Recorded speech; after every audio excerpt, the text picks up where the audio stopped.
로마 영웅들의 사랑을 한몸에 받았던 클레오파트라. 그녀의 코가 낮았다면 세계 역사가 달라졌을 거라는 이야기가 있을 정도로 세계 역사에서 빼놓을 수 없는 여성으로 손꼽히는데요. 이집트와 로마를 뒤흔들었던 클레오파트라는 기원전 69년 이집트에서 태어났습니다. 그녀는 프톨레마이오스 왕조의 혈통으로 마케도니아에서 넘어온 혈통이었는데요. 당시 이집트 왕실은 근친혼을 법으로 정해놓고 왕실의 피가 다른 피와 섞이는 것을 막았다고 합니다. 이 때문에 그녀는 18살의 나이에 8살 어린 남동생과 결혼하게 됩니다. 결혼 후 그녀는 남동생과 함께 이집트의 공동 파라오가 되었는데요. 왕위에 오른 클레오파트라는 남동생이자 남편인 프톨레마이오스 13세의 나이가 어렸기 때문에 이집트의 통치를 혼자 하게 됩니다.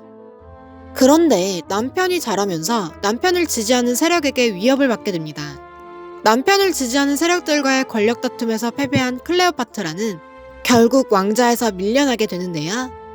하지만 클레오파트라는 금방 전세 역전의 기회를 얻게 됩니다.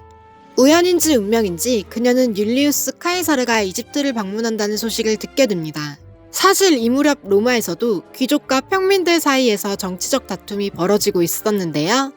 카이사르는 자신의 정적인 폼페이우스가 이집트로 도망갔다가 프톨레마이오스 13세에게 암살당했다는 사실을 듣고 분노하게 됩니다. 카이사르와 폼페이우스가 아무리 앙숙이었어도 폼페이우스는 로마의 전직 집정관이었기 때문인데요. 로마인들의 존경을 한몸에 받는 인물을 살해한 동맹국의 왕을 그냥 두는 건 정치적으로도 문제였거든요.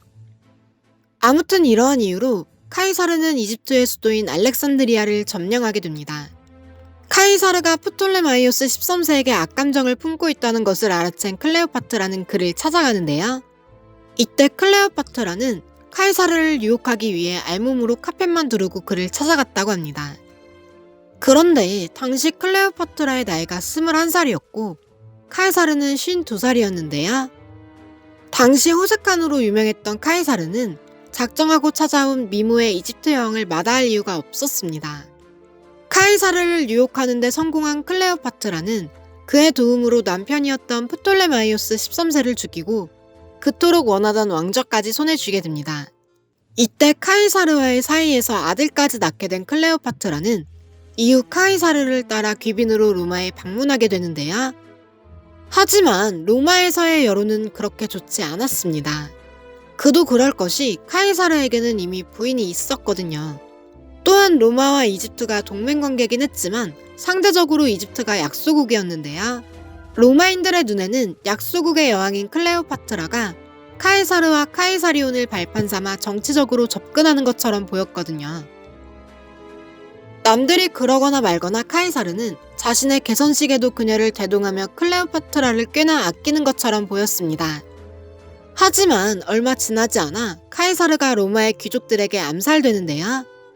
카이사르가 죽고 난 뒤 유언장이 공개되었는데 이 유언장에서 카이사리온을 후계자로 정하기는커녕 단 한마디도 클레오파트라와 카이사리온에 대해 언급하지 않았다고 합니다. 카이사리온이 후계자가 될 것이라고 확신했던 클레오파트라는 이 사실에 큰 충격을 받았는데요. 유언장에 언급이 없었다는 것 자체가 자신을 정부 취급했다는 것과 마찬가지였거든요. 이후 클레오파트라는 아들과 함께 이집트로 돌아가게 됩니다. 엎친 데 덮친 격으로 카이사르를 등에 업고 유지하고 있던 자신의 왕좌도 위태위태한 상황에 놓이고 마는데요. 클레오파트라는 자신의 권력을 유지하기 위해서 이집트의 독립을 보장받아야 했는데 로마 내부에서는 안토니우스와 옥타비아누스가 싸우고 있었습니다. 이때 클레오파트라는 이집트에서 자신의 위치를 다지기 위해 둘 중 이기는 쪽의 편에 서기로 합니다. 그녀는 카이사르의 후계자로 지목받은 어린 옥타비아누스보다 지지 세력이 더 많았던 안토니우스의 편에 서게 되는데요. 때마침 안토니우스는 파르티아 원정에 쓰일 자금을 얻기 위해 이집트를 찾아가게 됩니다. 이 기회를 놓칠 리 없던 클레오파트라는 안토니우스를 유혹하는데요. 하지만 호색한이었던 카이사르와는 달리 안토니우스는 여색을 밝히는 편이 아니었습니다. 그래도 클레오파트라는 안토니우스를 정치적으로 이용하려고 접근했었는데요. 의도와는 달리 둘은 서로에게 푹 빠지게 되었다고 합니다. 정말 찐사랑이었던 건지 안토니우스는 로마에서만 하던 개선식을 이집트 알렉산드리아에서 열고 클레오파트라의 세 아들이 로마를 분할해서 공동 통치하게 하려는 계획까지 세우는 등 팔불출처럼 구는 모습에 로마에서는 카이사르 때보다 더 강하게 비난을 받았다고 합니다. 여기까지 했으면 좋았을 텐데 안토니우스는 아내인 옥타비아에게 이혼을 요구하는 편지까지 쓰게 되는데요.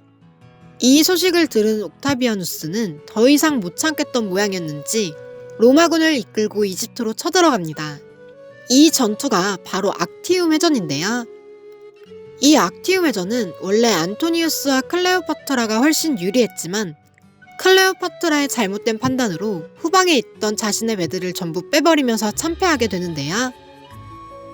지독한 사랑꾼이었던 안토니우스는 클레오파트라의 배들이 전부 빠지자 그녀가 죽은 줄 알고 자결을 시도합니다. 그 예상과는 달리 클레오파트라는 살아있었는데요. 죽어가던 안토니우스는 이집트로 옮겨졌고 클레오파트라의 품에서 숨을 거뒀다고 합니다. 안토니우스가 죽고 클레오파트라 역시 자결하고 마는데요. 그녀의 죽음에 관해서는 여러 가지 이야기가 있지만 그중 스스로 독사에 물려 죽었다는 설이 가장 유력하다고 합니다. 로마 영웅들의 마음을 뒤흔들며 역사에 한 획을 그었던 클레오파트라. 비록 그녀가 모든 걸 걸고 지키려고 했던 이집트는 사라졌지만 고대 서양사뿐만 아니라 오늘날까지 제일 유명한 여성 중 하나임에는 틀림없는 것 같네요. 영상이 재밌으셨다면 구독과 좋아요, 알림 설정까지 부탁드립니다.